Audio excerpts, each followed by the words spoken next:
This starts the beginning of videos on Dorn and House Martell. Dorn videos will most likely conclude by the end of July, and then we'll start on a new region and house. But to get a better idea of Dorn, and really any region of Westeros we do from here on out, we need to first look at the beginning of Westeros and those that occupied it. The first age of the world is known as the Dawn Age. Maesters have sought to figure out when this time occurred. Was it 40,000 years ago? 500,000 years ago? The little that is known of this time is contained in the oldest of texts, tales written down by the Andals, Valerians, Giscari, and Ashai. What is known of the Dawn Age is that the known world was a primitive place, with tribes living directly from the land with no knowledge of taming beast or working metal. So in Essos, many uncivilized people live, but only two races are known to have first existed in Westeros: the Children of the Forest and the Giants. So let's talk about the Children of the Forest and the Giants. Starting with the Giants. Unfortunately, there is very little recorded about Giants, and most are from writings and reports from the men of the Night's Watch. Because Giants were considered a huge and powerful race, but simple people, their tales, legends, and history are mostly lost to time. There is no evidence that Giants even made their own homes, save in caverns or beneath tall trees, or that they even knew how to make garments, and that branches pulled from trees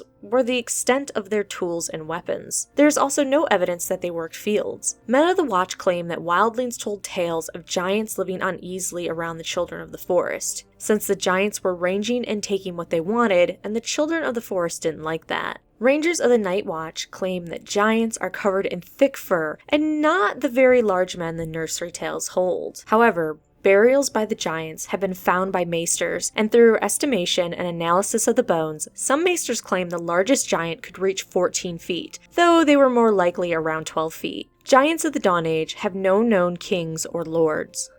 Children of the Forest. The Children of the Forest were small as children, dark and beautiful. They are considered the opposite of giants, even if they did also live in a manner considered crude to modern Westeros. But the Children of the Forest were far less barbarous than the giants. The Children of the Forest, just like the giants, worked no metal, but they made amazing works of art in working obsidian. Obsidian is known by the small folk as dragonglass, while the Valerians call it a word meaning frozen fire. The children would use the obsidian material to make tools and weapons for hunting. Though they did not weave clothing, they had considerable skill in making garments of leaves and bark. Both sexes were said to hunt, and they learned to make weirwood bows and construct flying snares of grass. The Children of the Forest also made beautiful songs and music, but most of what they sang of is not written down nor remembered, although part of a ballad about Brandon the Builder seeking the aid of the children while raising the wall is written down. Brandon the Builder was supposedly taken to a secret place to meet with the children, but at first he couldn't understand their speech, which sounded like the song of stones in a brook or wind through leaves or rain upon water. Brandon would eventually learn their speech, but maesters believed that the children learned their own language from the sounds they heard every day. The children worshipped the nameless gods, the numerous gods of the streams, forest, and stones. These gods would one day also become the gods of the first men. Faces were carved into the weirwood trees by the children. There are different theories on why they did this. Was it so that their gods could watch them worship? Or did their greenseers, the wise men of the children, use the eyes of the carved weirwood trees to see and spy? The second theory is supported by the claims of the first men, who cut down the carved weirwood trees, saying they could see the children spying on them. And of course, maesters scoff at that idea, saying that the first men were simply less learned than their current occupants of Westeros, and that the first men often incorrectly believed or credited things. But let's back up to the greenseers. Greenseers were the leaders of the Children of the Forest.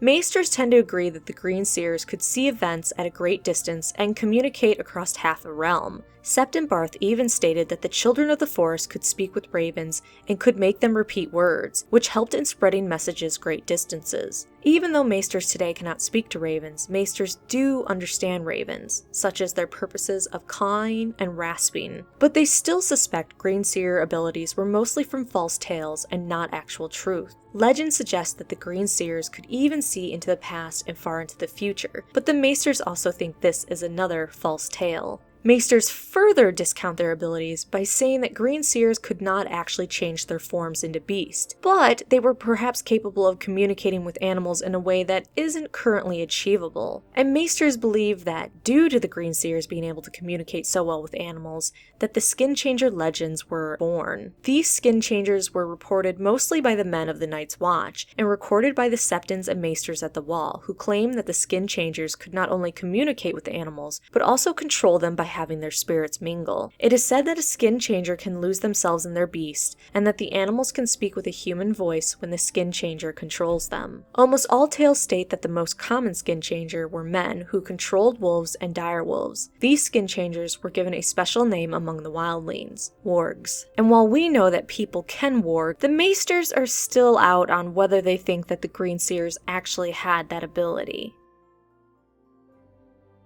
The children made simple homes, residing in the woods, bogs, marshes, caverns, and hollow hills, though they never advanced to holdfast castles or cities. They did make shelters of leaves, and up in branches of trees they created secret tree towns.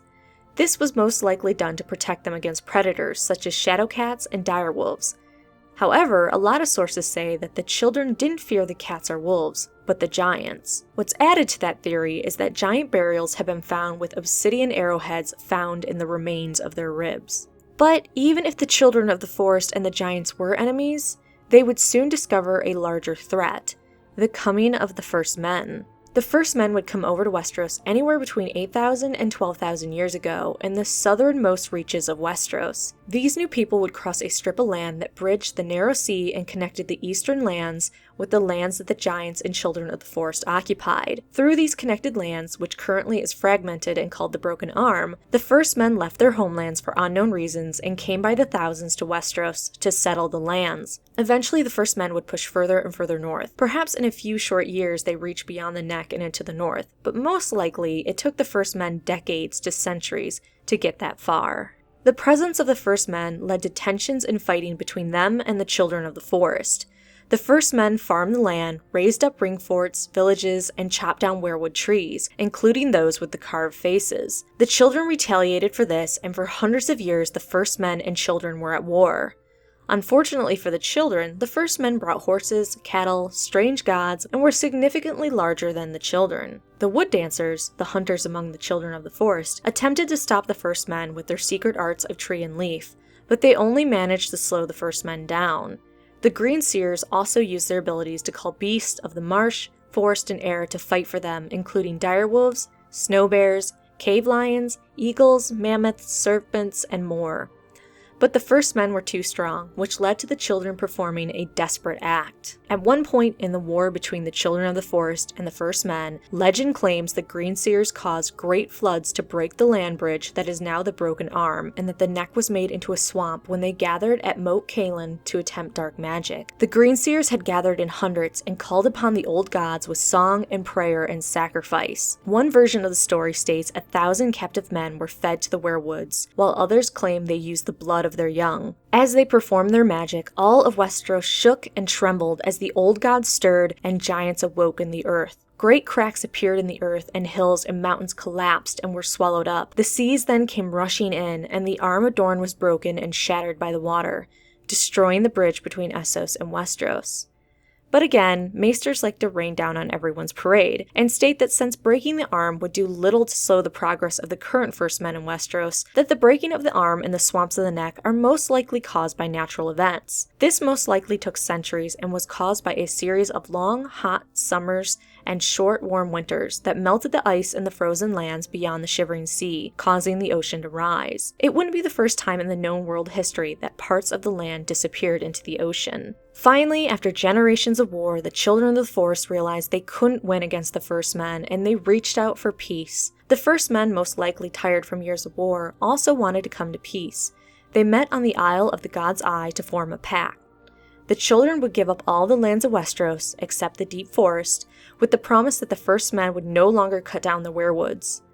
On the Isle of the God's Eye, all the weirwoods were carved with faces so that the gods could witness the pact, and the Order of the Green Men tended to the weirwoods and protected the isle after. Whether the Green Men still survive on their isle is not clear, although there is the occasional account of some young river lord taking a boat to the isle and catching sight of them before the winds rise up or a flock of ravens drives him away. The nursery tales claim that they are horned and have dark green skin, and it is a corruption of the likely truth, which is that the green men wore green garments and horned headdresses. The pact made between the first men and the children of the forest ended the Dawn Age and ushered in the Age of Heroes. Make sure you come back every Sunday and Wednesday when we do a new Game of Thrones A Song of Ice and Fire video, and make sure you come back all this month and next month for our Dorne videos.